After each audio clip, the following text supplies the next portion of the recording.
Hello, everyone. Welcome to Celsius 233, your go-to place for fiction book summaries. Today we will immerse ourselves in To Kill a Mockingbird by Harper Lee. To Kill a Mockingbird, written by Harper Lee and published in 1960, is a seminal work of American literature that explores themes of racial injustice, morality, and social dynamics in the Deep South during the 1930s.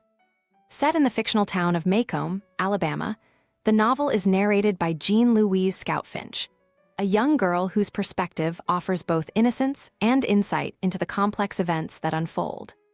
The story centers on Scout's father, Atticus Finch, a lawyer defending a black man, Tom Robinson, accused of raping a white woman, Mayella Ewell.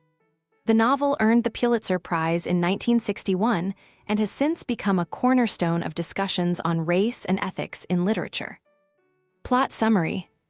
In the languid town of Maycomb, Alabama, where the summer sun casts long shadows and time moves at an unhurried pace, two children, Scout and Jem Finch, grow up under the watchful eye of their father, Atticus Finch. The town, steeped in the traditions and prejudices of the Deep South during the 1930s, seems unchanging, its rhythms dictated by unwritten codes of behavior. Yet beneath the surface of its sleepy streets lies a simmering tension that would soon erupt.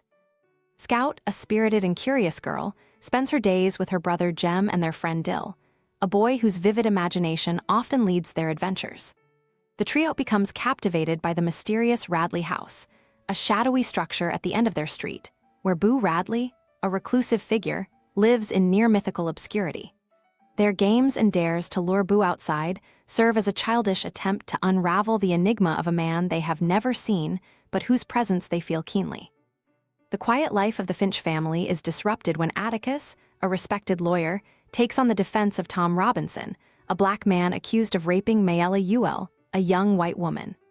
The case shocks the town, challenging its deeply ingrained racial divisions. Despite the disapproval of many in Maycomb, Atticus approaches the trial with the same unwavering morality he teaches his children, determined to see justice served. As the trial approaches, the Finch children are drawn into the heart of the town's conflicts. Scout and Jem face taunts and hostility from their peers and neighbors, forcing them to grapple with the complexities of prejudice and morality. Calpurnia, their housekeeper and a steadying presence, provides insights into the black community's perspective, taking them to her church, where they encounter both kindness and resistance. The courtroom, packed with townspeople, becomes the stage for the unfolding drama.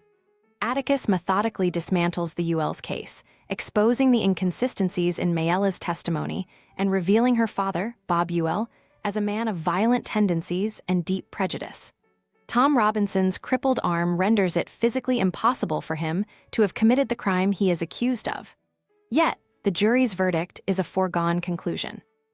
Despite Atticus's compelling defense, Tom is convicted, a reflection of the entrenched racial injustice that defines Maycomb's society.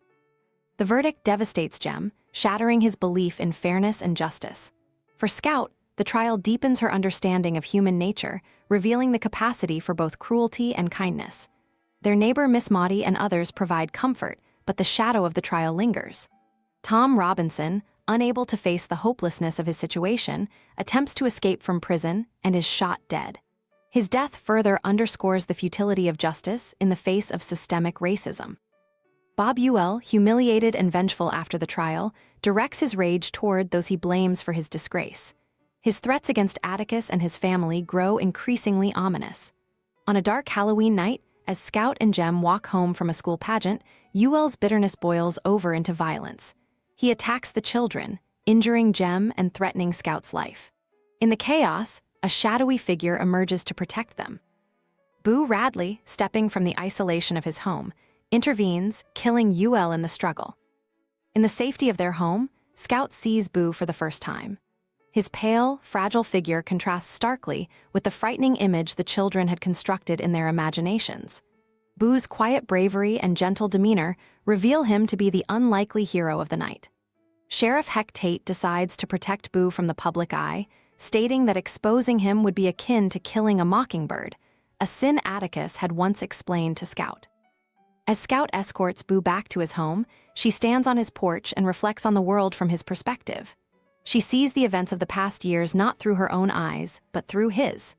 This act of empathy, a lesson her father had tried to teach her, marks her growth and understanding. Maycomb's rhythms resume, but the Finch family carries with them the weight of the truths they have learned and the hope that understanding and compassion may one day prevail. That's it for now. If you enjoyed this, check out other books by Harper Lee. You'll find them in the description or just search for them on Celsius 233. Remember, while our summaries capture the essence, they can never replace the full experience of reading the book. If this summary intrigued you, consider diving into the complete story, buy the book, and immerse yourself in Harper Lee's original work. Bye-bye, take care, have fun.